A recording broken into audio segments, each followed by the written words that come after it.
Hello, I'm Crystal Cruz. Here's your CBS On The Go update. We begin with your CBS 2 travel forecast. Here's meteorologist Markina Brown with a look at weather.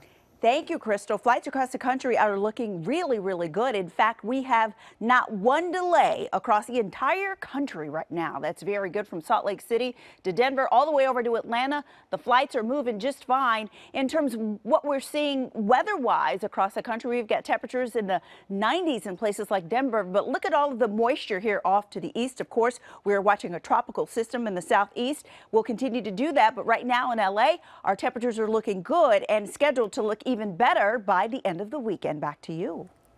Stung with unwanted visitors, hundreds of bees swarmed a Jeep in the San Fernando Valley and buzzed around it for hours. But with a little help from the internet, the owner's friend got rid of the bees. CBS 2's Joe Kwan spoke to the brave man who took on the misbehaving bees. Holy it was pretty crazy.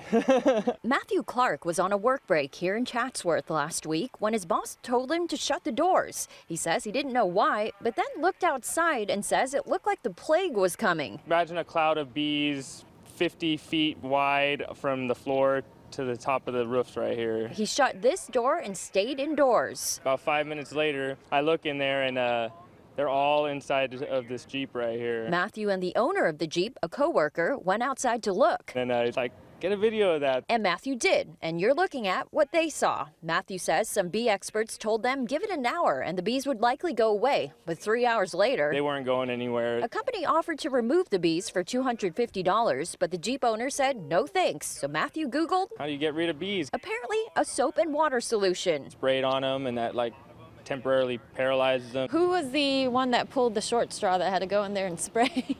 That was me. Plus, he's had some experience with even more bees in an old couch. Maybe it is me.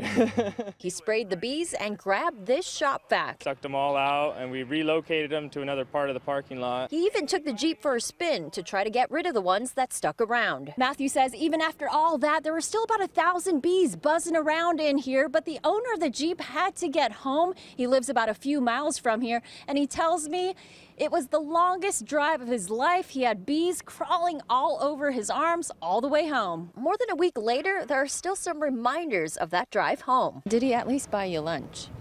He still owes me lunch. Holy. In Chatsworth, Joe Kwan, CBS 2 News.